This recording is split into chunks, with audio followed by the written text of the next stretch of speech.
faz uma pessoa ter uma carreira de sucesso? A minha convidada de hoje é dermatologista, docente e pesquisadora na Academia Nacional de Cosmiatria. Vamos juntos conhecer a carreira da Juliana Palo?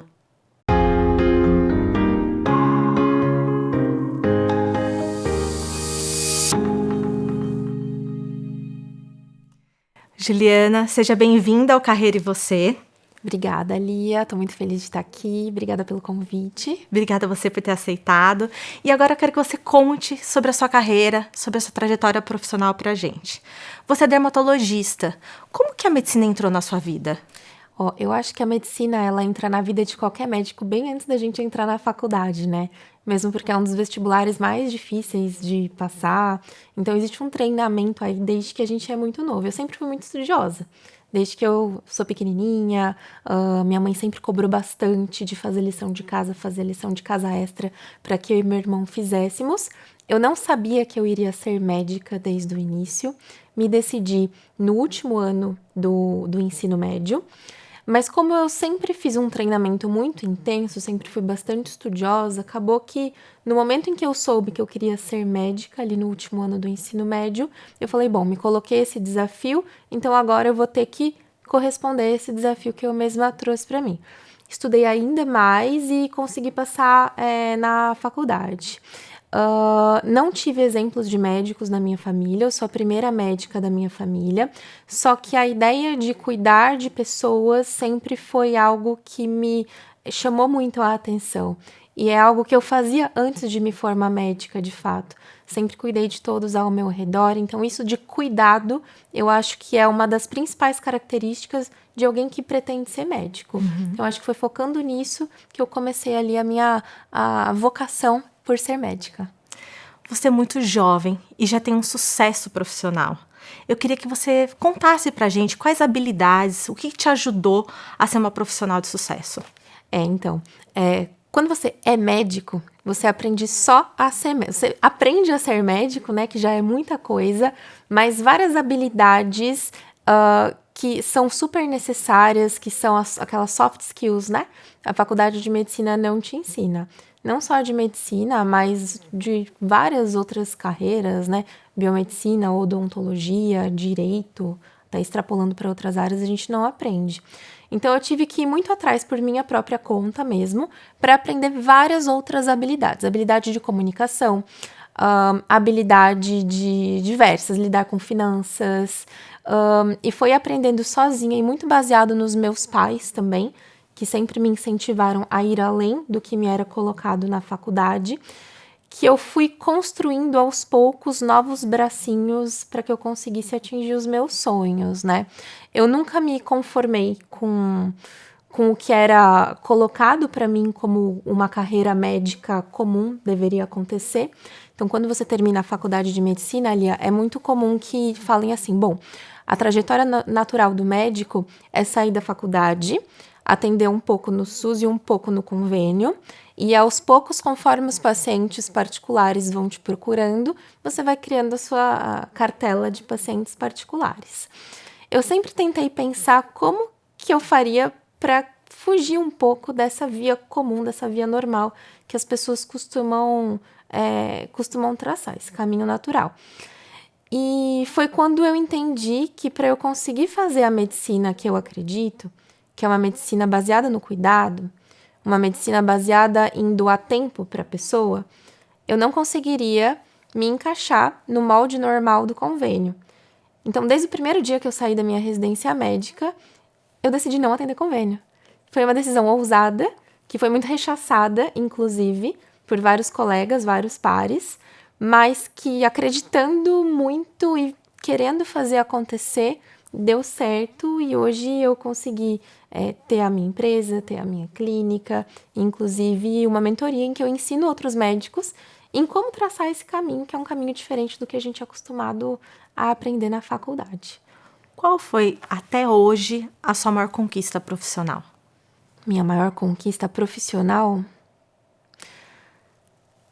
Para mim, a minha maior conquista profissional foi conseguido realizar um dos meus propósitos, que é ensinar, dar aula do que eu amo, que é a cosmiatria, desde o dia que eu saí da minha residência. Aconteceu o seguinte: quando eu era residente em dermatologia, na Unicamp, que foi onde eu me formei, eu vivi um período de pandemia, né? Eu fui residente de pandemia.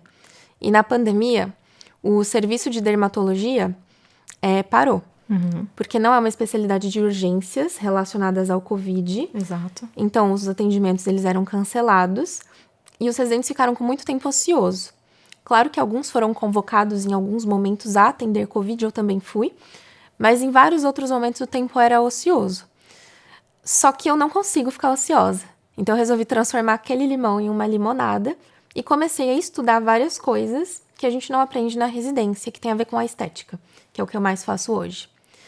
E além de estudar muita coisa, muito profundamente de estética, me matriculei em cursos e lia muitos livros e comecei a acompanhar médicos que eu admirava. No mês que eu saí da residência, eu recebi a ligação de um veterano meu, uma pessoa que está 6 anos à minha frente, que era professor do instituto mais respeitado de cosmiatria do Brasil, me convidando para fazer uma entrevista para ser professora desse instituto também, já que eu já estava muito à frente dos meus pares naquela época e já sabia, né, muito além do que eu precisava para... Enfim, eu não precisava fazer um curso para ser professora, eu já estava pronta. E desde o primeiro mês eu fui convidada e consegui dar aula nesse instituto onde eu estou até hoje, que é o Instituto Boggio. Hoje a gente é uma grande casa de cosmiatria e a gente recebe médicos do Brasil inteiro para treinar.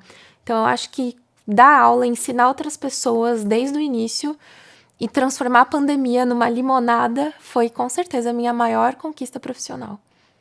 E o maior desafio também, né? E o maior desafio, porque ensinar uma pessoa e ajudar ela a traçar o caminho dela é um grande desafio.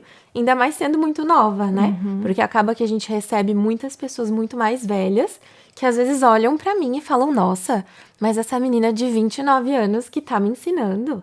E aí basta alguns minutos pra conseguir conquistar a confiança das pessoas. Você tem uma clínica. Tem. Que é a Skin Institute. Conta pra gente como é que foi abrir a sua própria clínica. Perfeito. Antes de ter a minha clínica, eu trabalhei na clínica de outras pessoas, de outras médicas que eu admiro e respeito muito, inclusive. Só que eu sou muito observadora. Então, nesses 3 lugares que eu comecei acompanhando a clínica de uma grande amiga minha, que era uma jovem dermatologista. Depois trabalhei para uma dermatologista bem estabelecida no mercado e depois para uma outra que estava no meio do caminho. Como uma pessoa muito observadora, eu entrava antes do meu horário, sempre quando eu trabalhava para essas pessoas, e saía sempre muito depois do horário que eu deveria ficar. Observando o que estava acontecendo, ajudando essas pessoas em tudo que elas precisavam. E aí eu comecei a ver coisas que não faziam sentido para mim, que eu sentia que se eu tivesse o meu próprio espaço, eu poderia fazer melhor e poderia fazer diferente. Aprendia coisas que para mim faziam muito sentido nesses lugares. Então, por exemplo, aqui o paciente ele é tratado desse jeito, que legal, diferente daquele outro lugar que eu conheci. E falei, bom, conheço coisas boas e coisas ruins de vários lugares diferentes. Nenhum é perfeito para eu trazer os meus pacientes, que são, assim, a minha joia mais valiosa, que eu trato como joias mesmo. Estive de férias agora e não fiquei um dia sem falar com o paciente. E por que não abrir o meu espaço, né? Hoje, eu criei a minha clínica 1 ano depois eu saí da residência, eu montei. Tem muita gente que fala assim, mas é porque você deu sorte, né? Seu pai montou a clínica para você. E na verdade não, assim, tudo o que eu construí, tudo o que eu tenho na minha clínica hoje foi fruto do meu próprio esforço e das minhas próprias economias e dos meus sonhos que eu queria fazer acontecer. Então foi isso, foi resultado de muito estudo, muita observação. Eu sempre chegava dos lugares que eu trabalhava, fazia uma anotação de um insight que eu tinha tido, até para tentar ajudar naquele lugar que eu estava trabalhando, só que muitas vezes o que eu achava não era o que a dona achava, enfim, não era colocado em prática. E aí depois juntando tudo isso e com muito esforço financeiro, que não é fácil, né, você abrir um espaço, eu consegui fazer acontecer e pensei, bom, preciso trazer gente para trabalhar comigo. Quem são os melhores médicos que eu conheço para trabalhar aqui no meu espaço? São as pessoas que se formaram junto comigo. Convidei todas as dermatologistas que se formaram comigo, e elas toparam. E, assim, juntas nós fizemos a Skin Institute ser o que ela é hoje. E estamos cada vez maiores, crescendo muito rápido. Em menos de um ano, a gente já conseguiu comprar 2 tecnologias para melhorar os resultados dos nossos pacientes e eu fico cada dia mais feliz. Você é uma empreendedora. O que você acha que uma empreendedora precisa ter? Coragem. Coragem, sangue frio e, assim, muita paciência, algumas vezes. Mas o principal, com certeza, é coragem. Você tem que ter coragem de sair da sua zona de conforto, se arriscar, porque empreender é um risco. E eu tenho uma paciente amiga que é uma grande empreendedora, que antes de eu ser uma empreendedora, ela me falou: empreender é uma caminhada que você caminha sozinha. E eu concordo com ela, porque ninguém de fato entende as suas dores de empreendedor, nem quem já tá lá na frente entende o que você tá passando agora. E se você não tem coragem para, mesmo na dúvida, tentar fazer acontecer e, né, se desdobrar para isso, aí a coisa não vai para frente. Quando eu estava começando a empreender, eu lembro que alguém me falou que dos investimentos que existem, empreender é o mais arriscado. É o maior risco de todos, porque pode ser, né, você não tem experiência, pode ser que não dê certo, seu negócio quebra, e aí todo o seu investimento foi por água abaixo. E aí eu me lembro que quando essa pessoa me falou isso, eu falei assim: pois saiba que no meu caso é o investimento mais seguro, porque se não der certo eu vou morrer, então vai dar certo. É o que eu quero, né? Vai dar certo, eu tenho certeza. Então é seguro. Você tem uma outra característica muito legal que eu acho, que eu vi muito de você na clínica fazendo ali com a sua equipe, é o cuidado com as pessoas que estão ali. Sim. Sabe? Com treinamento, com experiências. E eu achei muito interessante. Queria que você falasse um pouquinho sobre isso. Com certeza. Eu acho que, assim, tudo é sempre sobre pessoas, né? Não só na medicina, mas qualquer trabalho, a gente tem que entender que a gente sempre está lidando com pessoas. E quando a gente tem um negócio, a gente pensa que pessoas são os clientes. E de fato são. Só que os primeiros clientes de qualquer negócio são os próprios funcionários desse lugar. Então, se a gente consegue fazer com que os nossos funcionários amem estar lá trabalhando, com que eles virem fãs do negócio, com que eles vistam a camisa, entendam o propósito e façam do propósito do negócio o seu próprio propósito de vida, se a gente consegue isso, a gente tem uma equipe muito unida, muito homogênea e que consegue fazer acontecer mesmo quando o dono não está presente. E isso foi algo que eu consegui provar nos últimos dias. A clínica fez 1 ano, então é um empreendimento muito jovem, né? Ainda está terminando o amadurecimento. Eu tirei 1 mês de férias, eu precisei tirar por questões familiares, e a minha clínica funcionou com 1 ano, mesmo eu não estando presente durante 1 mês. Porque eu sei que eu tenho pessoas com quem eu posso contar, são pessoas engajadas, são pessoas que se sentem valorizadas de estar trabalhando onde elas estão, sabem que o meu trabalho é bom, então querem fazer um trabalho bom também. E para eu conseguir isso, claro, além de... tem gente que quando a gente fala de valorização de funcionário, eu acho que se trata de dinheiro, né? E na maioria das vezes não é isso. Exato. Né? Claro que um bom salário todo mundo precisa e todo mundo quer. Mas para além disso, que tipo de treinamento que você está dando para o seu funcionário para que ele entenda e consiga tratar o seu cliente da forma que você gostaria que ele tratasse? Ou, por exemplo, eu estou no mercado de luxo. Nem todas as minhas funcionárias têm experiências de luxo na vida delas. E o melhor jeito de eu ensinar para elas como que um cliente de luxo é tratado é tornando-as clientes de luxo. Então, na nossa comemoração de 1 ano, uma das ações que eu fiz foi justamente levar todas elas para um café da manhã no Palácio Tangará, que é um hotel de luxo aqui de São Paulo. E antes desse café da manhã, a gente já fez todo o preparo com a equipe do Tangará, falamos os nomes de cada uma das funcionárias, estamos trazendo todo mundo aí para que todas sejam muito bem tratadas, o nome dela é esse, eu quero que ela seja tratada pelo nome, ela gosta disso, gosta daquilo e tudo mais.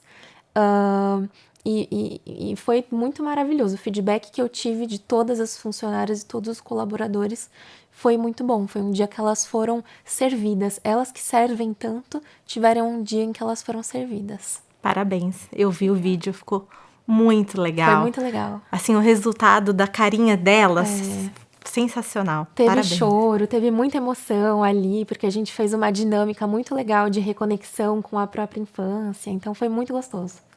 Juliana, agora vamos falar um pouquinho sobre alguns tratamentos estéticos, tá? Eu queria que você falasse quais são os tratamentos que as mulheres mais procuram à clínica. Hoje em dia existe um tratamento estético que virou commodity, né? Que é o Botox. Então, quando a gente pensa em tratamento estético, a primeira palavrinha que vem na cabeça é o Botox. Então, muitas vezes, esse é o tratamento de entrada da paciente na minha clínica. É o procedimento de procura. Só que um trabalho que eu gosto de fazer dentro da clínica é explicar como é que funciona o envelhecimento de um rosto humano, o que é uma beleza elegante, o que é legal de fazer e o que não é legal de fazer para que exageros não aconteçam. E aí, a partir disso, eu gosto de fazer uma abordagem que é 360 graus. Então, a gente faz bastante estímulo de colágeno, fazemos Botox sim, porque é um tratamento necessário para prevenção até de rugas. Fazemos tratamentos algumas vezes com laser, tratamentos com tecnologias ou mesmo com preenchimento quando é necessário. Mas a procura geralmente é Botox. É isso que as pessoas vêm atrás de uma clínica de estética para fazer. Mas essa educação do envelhecimento 360, que é uma obrigação minha, é algo que eu faço e que aí a gente acaba trazendo outros procedimentos também. E no caso dos homens, quais são os procedimentos que eles mais procuram? A gente até fez um post recentemente disso no Instagram, mas eu acho que esteticamente o que mais preocupa o homem é ficar calvo, né? O cabelo tem um apelo estético pro homem que, assim, é quase como, não sei, quase como a mancha de melasma pra mulher. Eles detestam, apesar de não assumirem, ficar calvos. Então, tratamento para calvície com certeza é o número 1 lá na clínica. Mas eu acho legal de ver que hoje os homens eles estão abrindo a cabeça para outros procedimentos estéticos também. Mesmo porque eles estão vendo as mulheres ficarem muito bonitas e muito jovens e a idade ficar um pouco incompatível, né? A aparência de idade. Então, hoje eles estão muito abertos para fazer o Botox. Eles procuram por isso, eles querem fazer isso. Eles não querem que os amigos saibam que eles fizeram. Então, eles sempre perguntam se não vai ficar roxo, se não vai ficar, né, muito travado. Querem um Botox natural, mas querem ficar sem ruga.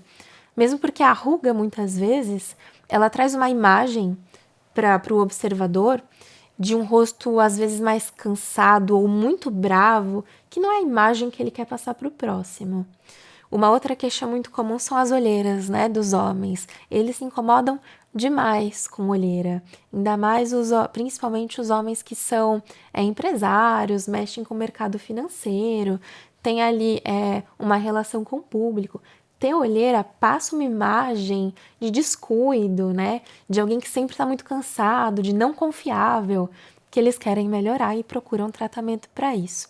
E um outro, assim, que assim, eu acho o máximo, é quando o homem consegue um emprego novo, e aí nesse emprego novo ele precisa se barbear, porque ele sempre usou barba, mas para esse emprego ele não vai poder usar barba. Aí ele se olha no espelho e fala, meu Deus do céu, quem sou eu? Não tenho queixo, não tenho contorno de rosto, o que eu faço? E aí é quando eles vêm procurar para fazer o desenho do contorno do rosto e se sentirem melhores sem a barba. Que muda totalmente, né? Totalmente. O terço inferior do homem, que é esse contorno do rosto e o queixo, quando está bem desenhado, passa um ar de empoderamento, de masculinidade, de um homem, né, confiável até. Então, isso é um procedimento que eles vêm, fazem e sempre voltam para retocar. Juliana, eu queria que você desse algumas dicas para quem está assistindo de cuidados diários com a pele. O simples funciona, então acho que essa é a dica número 1. E tem uma rotininha simples que todo mundo precisa fazer em casa, tem que fazer em casa e que envolve só 3 produtos. Então, os produtos são um sabonete adequado para o tipo de pele, um filtro solar e um hidratante.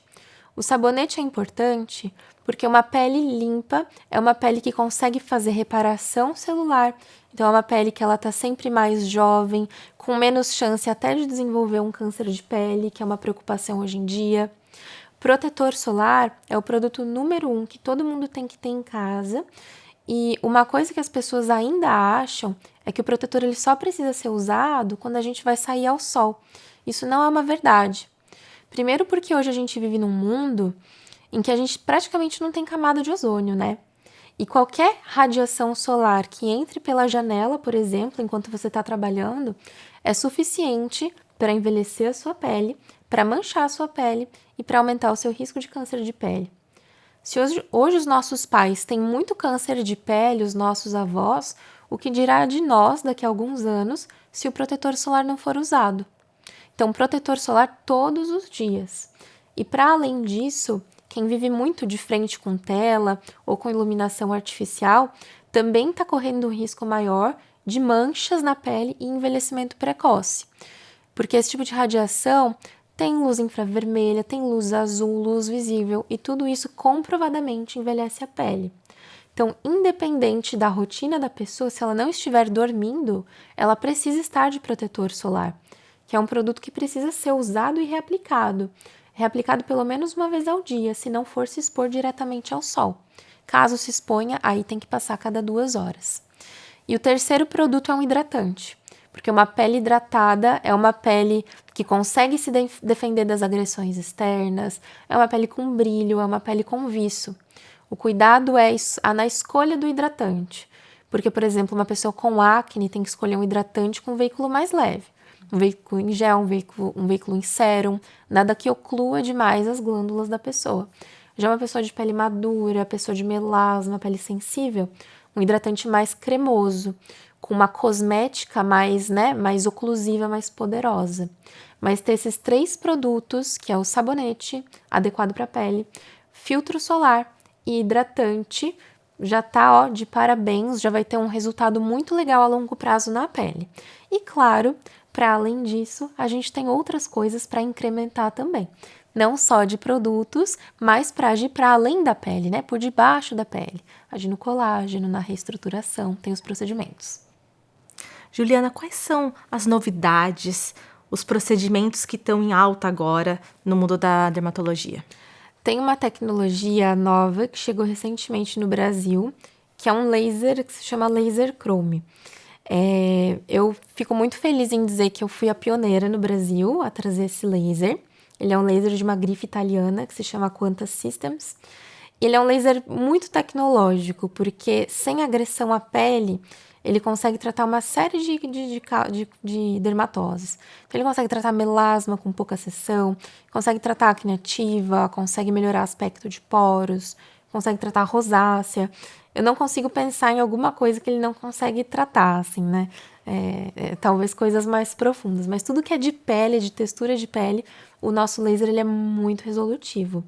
E aí, tendo ele e um ultrassom microfocado, tem um tratamento muito legal que a gente faz lá, que se chama Ultrachrome. Ele é um protocolo que envolve as 2 principais tecnologias hoje do mercado, que é o laser chrome e o ultrassom microfocado. E a gente consegue com isso estimular colágeno e melhorar a qualidade de pele. Então, as pacientes que fazem, assim, são fãs de carteirinha e não largam isso nunca mais.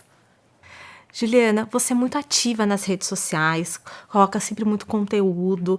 E a gente sabe que antigamente não existia muitos médicos, né? Que tinha até um pouco de um preconceito sobre isso. Eu queria que você falasse um pouquinho sobre isso. Ainda tem, né, um preconceito com muitos médicos, mas eu acho que a rede social, ela vem para aproximar a gente, de milhares de pessoas que podem estar no Brasil, podem estar no exterior. E a minha carreira, ela deslanchou muito por conta, eu, né, dou muito crédito para a rede social, principalmente para o Instagram. Eu me lembro que eu ainda não tinha me formado, eu era residente. Como residente, né, só para esclarecer todo mundo, depois que o médico termina a faculdade de medicina, quando ele quer se especializar, ele faz mais alguns anos de especialização. Eu fiz 3 anos de dermatologia depois dos 6 da faculdade de medicina. No meu último ano de residência, eu estava acompanhando uma dermatologista mais velha e ela me falou: você precisa começar a aparecer na rede social, as pessoas precisam saber que você está virando dermatologista, que você sabe do que você está falando, que você é uma boa médica, que você tem uma boa formação. Eu lembro que eu falei: não, né, não vou fazer isso porque não tem nada a ver comigo, não tenho liberdade com a câmera. Ela falou, ninguém tem no começo, mas você precisa começar agora. Porque se você deixar para começar depois, nossa, aí vai, né, demorar muito para você ter algum resultado. E quando eu comecei a fazer isso, a aparecer mais no Instagram, que hoje para mim é a principal rede social, pessoas do meu passado começaram a aparecer, do tipo, ai, Ju, não sei se você lembra de mim da escola, mas eu vi que você é dermatologista, como eu faço para marcar uma consulta, tô gostando de como é que você tá falando, tô aprendendo um monte de coisa. E eu achei isso o máximo, né? Então a rede social, ela vem para conectar, te aproximar com as pessoas, criar essa empatia, essa intimidade com a pessoa que está te assistindo. E aí, assim, isso se torna uma árvore cheia de ramos. Porque aí um seguidor seu manda o seu perfil para um outro amigo dele, e aí, né, te vê ali em uma página de não sei o que, um monte de gente começa a te conhecer e a agenda começa a crescer. E ter uma agenda médica cheia de pessoas que já têm uma intimidade com você é muito melhor e muito mais gostoso. O trabalho é muito mais prazeroso do que uma agenda cheia de pacientes que vieram agendados porque você era o médico que estava ali na lista do convênio e não sabe nada sobre você. Então, assim, os benefícios da rede social na minha carreira foram inúmeros, a começar por qualidade de vida, porque quem está na minha frente já gosta de mim. Confia no seu trabalho, Exato. né? Porque ele já te segue, ele já sabe todas as informações, o que você faz. Adere mais ao tratamento, Exato. Então os resultados são muito mais positivos, então é incrível. Hoje na medicina existe ainda uma limitação, porque o nosso código de ética médico, ele é muito sério e muito rigoroso, e tem uma série de coisas, de questões que a gente não pode postar, e eu tô de acordo. Como, por exemplo, resultados de antes e depois. Não médicos, né? Então, outros profissionais, eles estão liberados a postar resultados de antes e depois. Médicos não estão. Mas eu acho isso interessante. Eu acho que ninguém deveria postar resultado de antes e depois. Muito porque, primeiro, existe muita manipulação de imagem. Então, quem é profissional sério se opõe à manipulação de imagem. E segundo, porque o ser humano é único, né? Então, o indivíduo é único. Se você vê o resultado de antes e depois da sua amiga, isso não é uma promessa de que o seu vai ficar igual ao dela. Então, antes e depois, quando se trata de corpo humano, eu acho muito complicado e muito delicado. Então, não é algo que eu acho que o CRM e o CREMESP tá errado, não. Você contou muita coisa sobre a sua vida profissional, a sua trajetória. Por mais que você é jovem, você já tem uma carreira consolidada. E eu queria saber qual que é o sentimento que te vem quando você olha toda essa sua trajetória profissional. A palavra que vem quando eu olho para Juliana, novinha, criancinha, que pensava, nossa, será que eu quero ser médica mesmo? Você vai conseguir. Continua firme que vai dar tudo certo. E me sinto muito realizada, muito feliz. Eu acho que eu tô só no começo. Eu tô só no começo. Tenho muitos planos ainda, muitos projetos para conquistar e para desenvolver. Mas eu fico muito feliz de hoje, com 29 anos, eu ter a minha própria clínica, já ter uma equipe muito bem estruturada, poder dar aula, que sempre foi um sonho meu, poder ensinar outras pessoas.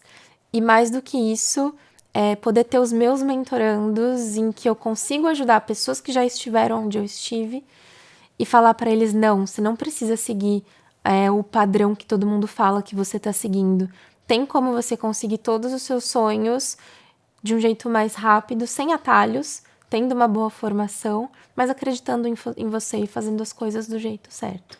Então, assim, hoje eu tô completamente realizada, mas ainda com muitos sonhos para alcançar. Obrigada, Juliana. Obrigada a você, Obrigada mesmo. Lia. Foi um imenso prazer. Você é muito doce na hora que você fala. E você fala de uma forma onde você cativa as pessoas, de uma forma simples. E coisas que a gente, assim, não tem ideia do como que é o bastidor de um médico. Não tenho.